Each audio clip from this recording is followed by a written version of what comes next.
Time is still to be determined, as is the Guardians' opponent.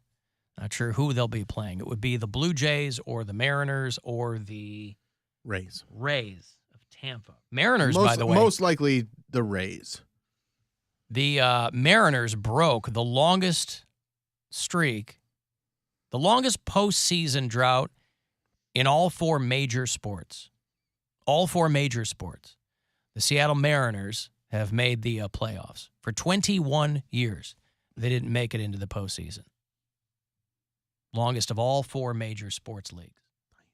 So, Seattle fans, I know we got a handful around here. A buddy of mine's a big Seattle Mariners fan. Got a couple friends that are Mariners fans. Yeah. They clinched their spot. So, we'll see. People have made the point that the Mariners would arguably be the toughest team for the Guardians to be playing.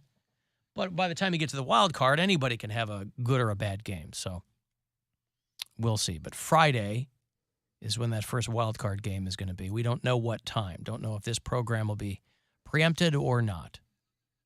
We'll wait and find out patiently. I'll wait. I'm not going to be patient. I mean, I guess we have to wait. We don't know. Boy, how about those guys cheating at the fishing? Oh. What? That was some crazy drama, and that's like local. Yes, this is a national story right out of Cleveland. The pro fishing world rocked. I would think that a fish detective would know this story inside and out. What do you mean, what? Playing dumb, Alan. I'm the secret detective on the case. Yeah. I can't Okay. disclose any. What? Then tell us what you can disclose. I can't disclose anything. Bill, she's playing dumb, all right? Let there her. There was a cheat. There was a cheat. And it happened. There certainly was. Surprisingly. That's right. There was a cheat. I'd love to play the audio for you of the guys getting found out, but it is so replete with expletives. So much screaming. These guys just F-bombs all over the place. Just mad that these two guys who've been disqualified from the whole event were cheating. And I had to have someone explain this to me because I didn't realize that you were on your own for so long. I'm like, I would think that a tournament of this caliber, that you would be constantly overseen because it would be so easy to do this. I don't know. Clearly, people are operating in the honor system. These two guys weren't. It was determined when they got their catch back, and they were all catching the same kind of fish and couldn't figure out why these two dudes' fish weighed twice what everybody else's similar fish would weigh. This is an elite field of 30, two fisherman teams, so 60 people total. They were competing for $30,000. So not life-changing money. But a lot of money. That's life-changing money. But is this cheating-worthy money? Depends on how much money you have. I think it's cheating worthy if you're getting away with it, like these guys apparently had been getting away with this several times. Jacob Runyon of Cleveland and his tournament fishing partner Chase Kaminsky of Hermitage, Pennsylvania, had seemed to be the best walleye anglers to ever, I'm just reading this as written at cleveland.com by Darcy Egan, seemed to be the best anglers to ever probe the big waters of Lake Erie for money-winning trophy walleye the last couple of years. So these guys were on a streak, and they got found out. Tournament director wanted to put his hands on the walleye in their weigh-in bag. He said, I knew right away something was very wrong with those walleye. If you know your walleye. And I do. Like I know your walleye. One of the other regulars said he'd been told by these guys that everybody else might as well go home because they couldn't be beat. Always good to flex and, tell people. Just give them an opportunity to figure out that you're doing something wrong. He said, when I felt something hard in the belly of their first fish and their limit of 5 walleye seemed excessively heavy, I called for a fillet knife. And they found weights in the fish. And they also stuffed them with other fish pieces. We got weights in the fish. If you've seen this video, it's crazy. Dynamite. And it's these other guys ready. I can't believe they didn't tie the weights around their ankles and throw them back into the lake because that would have been enough weight for that. You can Google weighted fish scandal. Yeah. It's a huge story. I saw this broke on How does this Twitter not happen all the time, by the way? Right. I saw this on most fishermen have integrity, but not these guys. Well, these guys have been a win, and a total of 10 sinkers were ultimately removed from the 5 walleye. You know, they got 10 sinkers out of the fish, but you know what they also got? 2 stinkers. Hey. Out of the fishing tournament. And these guys, there were a couple of stinkers. Many had didn't take much to fire up the crowd who had suspected these 2 guys of cheating regularly to consistently win expensive fishing boats and walleye slam fishing derbies and tens of thousands of dollars in tournaments. These guys had been screwing other people too. So why is But how are they not cutting open the fish at every tournament? That's my question. You would think it's so easy to weight your fish. I thought this would have been standard operating procedure to cut open the fish to make sure there's nothing hinky going on.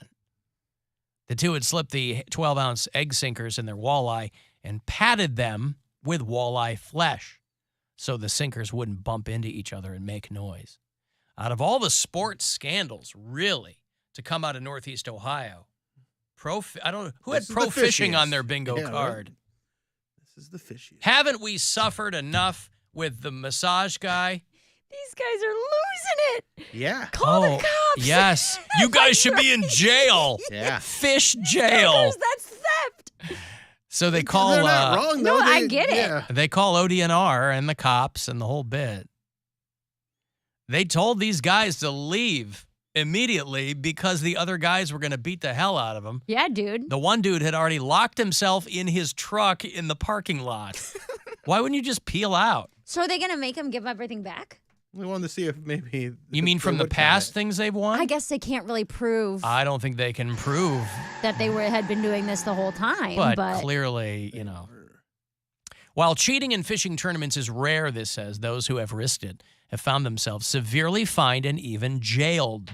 A cheating angler becomes a pariah in a sport where competitors rely their reputations on friendly sponsors for expense money and fishing tackle. Pro fishing is not an inexpensive sport, by the way. So that's why I'm like $30,000 in that context didn't sound like a lot of money to me. For 2 guys, for a team. There's an expensive fishing store. It's called Cabela's. Bass Pro Shop. Bass Pro Shop, where Geddy Lee used to. It's a big old pyramid. Orvis. That's a men's clothing store. It's a fishing store. Orvis? Yeah. My boyfriend's best friend is real into fishing. And so we went. Good pun. What did I say? Real. Oh. What am I thinking? So we went in there to get him like a gift card, and I was like, oh, $50 will get him nothing from this store. No. Like you couldn't even get a pair of like a fishing $200 socks. gift card. Yeah, right. It's very expensive. But when I had no idea. I've never fished, but walking into that store and being like, damn, dude, for this to be a full-time hobby? Yeah. Man. It ain't cheap. So the Lake Erie Walleye Trail, and there's also something called the Fall Brawl Lake Erie Walleye Derby, posted an apology and kept these 2 guys from the standings. Yeah, that's it. You're like your fishing career's over. Yeah, you're done. You're done because who's gonna sponsor you? No one. And you're wearing the scarlet letter around. Tristan Thompson? He's like, hey, these are my kind of guys. Do they do personal sponsorships in professional fishing? Yeah. So anyway, for me to read it to you doesn't do any of it justice. You got to see that video that's going around wild. Of everybody screaming at these guys. Just yelling at them. But if you saw the story broke and kind of had a chuckle and then realized that it was a local Northeast Ohio, Cleveland story, gone international. These guys might think, all right, all we've got to do is get out of Cleveland and we'll be fine. Nope. Your names have been tainted. The one guy's from PA. He's got to go back to the Keystone State with his head hung low. And there was an Asian head hung low as one. was one of the what was I thinking of? The Sum Ting Wong, Wee Tu Lo, Ho Li Fook, and Bang Ding Ao. Those Asian pilots is what I was thinking of from that few years back. So yeah, for these two guys to have gotten themselves, in a whole bunch of trouble. Just bottom feeders. They are. They are finished. So, but again, I was most interested about how this doesn't happen all the time. Because maybe I'm underestimating, like Bill said, maybe I'm underestimating the integrity of the pro fishermen.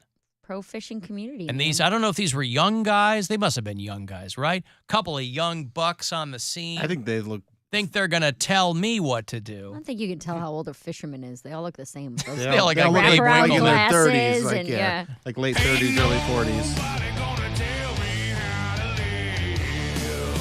Well, my goodness. Also, the shirts that they wear with all the sponsors, like it's just the best. Dude, we went to such a good style.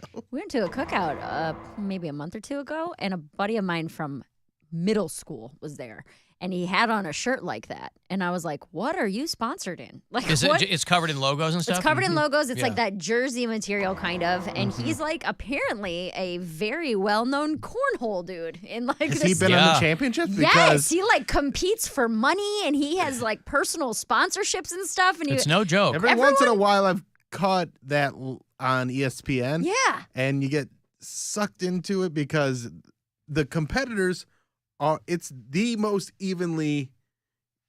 It's the most even sport because it's boring if you ask me. It was incredibly boring. I love cornhole. But there's 14-year-old girls. Good that it's like every single throw is a wash. Right. I see. So it's kind of boring. Yeah. I see. But yeah, he shows up in this thing, and I was like, "What competition did you just come from?" There's like 14-year-old girls going against 65-year-old guys, and it's the same. And they're all just as good as each other. And they're all sober. That's no fun. Right. And the thing is, they've all been playing for like 2 years. Yeah. Because that's all you do. That's all they do. That's all they do. Well, you can go pro in any sport, right? The only difference is how much the purses are. Mm-hmm. I mean, you're probably not getting rich being a professional cornhole player. That whole pro cornhole thing is kind of in its infancy, I think. Yeah. And I don't think it's going to take off.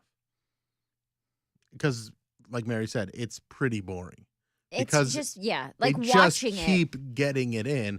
Now, the only thing that's cool is one guy has a great nickname, the Throwbot. There it is. Mike in Parma is calling this the leadliest catch. The weights. Mm-hmm. Those guys are definitely guilty. So, okay. Anyway, there's never been a scandal in fishing history on this scale. Yeah. Well, and also people are going, like that chick that cheated in poker. I'm like, they didn't determine that she cheated. Just a bunch of dudes got all pissy because a girl played poker the way you're supposed to play poker. Which I think did you see that hot chick that bluffing won on kind of a weak hand? She won a poker tournament. And they all accused her of cheating with like a device in her hand or something like that. I didn't see that story, but Bobby Lee or something. You were still talking about the fishermen because they cheated on the river. Poker joke. Get it? Poker fish joke. You're welcome, bro. Yeah. How many times are you gonna find one of those? Not often. Mary Santora, right here. You're welcome. The fish detective. Where am I going to be? Boston. Boston. I got nothing coming up in Ohio anytime. Robbie Jade Liu is this girl they're accusing of cheating scandal is rocking the poker world. I mean, it's all started with many scandals. With the guy that used a vibrating C-ring. Yeah, the butt plug chess guy. Yeah. Robbie Jade Liu, one of the strangest poker hands you've ever seen. So they're saying that there's no way that she could have won $269,000 bet out of pure luck. So they're accusing her of cheating. But because this guy is a real good poker player and hasn't been in it for very long, I guess. She's got big boobs and everybody's, it's not hard to distract dudes. Here's my point. If you're sitting there looking like that. Also, if you don't have a job and all you do is maybe all she does is play online poker all day. And she showed up to a tournament and was like, I was born for this. I guess. Picked it up over the pandemic. People have done it before. You People know? have come out of nowhere and won huge pots. Chris Moneymaker. Probably That's all not I his know. real name. I think it You is. sure? Boy, you got to live up to a name like that if that's your actual name. I knew a woman years ago whose last name was Cash Dollar. Hell yeah. And I'm like, boy, you can't be. Oh, yeah, I know her. Huh? I know it. I know She's not local. I mean, she's. Well, I know someone But that has that last name. That's what I'm saying. Like, it's not a common name, but there's more than a few people have it. What was her hand? Left. All in turn for $250,000, despite not having more than a pair. That's what it was. She called him and But only she had bluffed. a pair. Right. Yeah. Christopher Moneymaker. Yeah, you've got to. Yeah, you've got to. If he changed his name, that's pretty sweet. Moneymaker's ancestors made silver and gold coins and chose the name Moneymaker as a modification of their German name, Nurmacher. So, yeah, man, There you if your go. name is Moneymaker, I mean, your name's Squire. I mean, you should have been some kind But of. that's nothing. You should have been some kind of soldier. Well, it could have been Knights, but they got lazy. Yeah. Bill Knight. But no, we're just squires. Just Right. Always an assistant. So, as much as the fish cheating scandal has put the spotlight on Cleveland, I certainly hope that doesn't cast a huge shadow over this part of the country. There are plenty of honest fisher people with integrity. I don't think I saw one woman in that video, though. It looked like a whole bunch of dudes. There have to be professional female anglers. They might make him play in a different league or something. You think? They might. A female fisher person's league? A fisherwoman's league? Maybe. Why couldn't it be co-ed? I don't know. I just deal with. I don't know anything about it either. I deal with the law underneath the water. I don't really know the rules of the sport above I it. believe that's called maritime law. No. And the fact that you call it the law under the water leads She's me to trying believe. to speak to laymen. Yeah, listen, Is that I'm what not it is? trying to throw around fish terms for I see. our customers here. Gotcha. I'm not trying to confuse anybody or True. make anyone feel like I'm better than them. But just, How would anyone living in a lakefront city know what the word maritime meant? I get it. wouldn't. You're thinking of maritime law. That's me. Yeah, Yeah. that's you. Fish under the water law, maritime law. Maritime law with Mary Santora. just, just so I would just like to hear some of these terms, What terms? some of these fish detective terms that obviously we're not going to understand. Oh. But I'd like to hear like the technical terms for Well, them, just because I like to learn things. okay, when we arrest someone for committing a crime, we throw away the lock and key. LOCH. Why would you throw away the lock? That's a Get it? technical term. Get That's it? technical? Yeah, Uh-huh. the lock and key. Yep, Should I say that's it again? the technical term, Bill. That's what we do when we're in Scotland. Scotland. We throw away the lock and the key. That's the only one I can give you without getting arrested myself. Oh. Now, who is the governing body for fish? You have like a fish sergeant or, okay. I'm So a detective. you would be arrested. Yes. Detective first grade or? No. That was when I was 6. Oh, you were a detective Yeah. in the first grade. Mhm. That was first grade detective. Yeah. All right. But still a fish detective in first grade. You start easy. Goldfish, you explore carnivals. Guppies. Mhm. Yeah. You're trying to see if there's Salamanders. anything hinky at those carnival games. There Sure. always is, Mhm. but you know that going in. Yes. So that must be difficult to determine who's just doing normal carny stuff and who's really breaking the maritime laws. Well, the maritime laws of a carnival are way different because they're traveling. So they're hard to track down. They're hard to prosecute. Every district has its own. It's kind of like how in international waters, the laws can be murky. Same with carnies. Murky water laws. I get it. Murky laws. All right. Well, listen, if you think you've got some kind of fish crime on your hands, Hit me up. yes, hit Mary up. I've got to take a break. If you want to text me, 35192, that's where those come in. AlanCoxShow.com, that's where the pictures come in. And you can listen anywhere on the iHeartRadio app. The Alan Cox Show on 100.7 WMMS.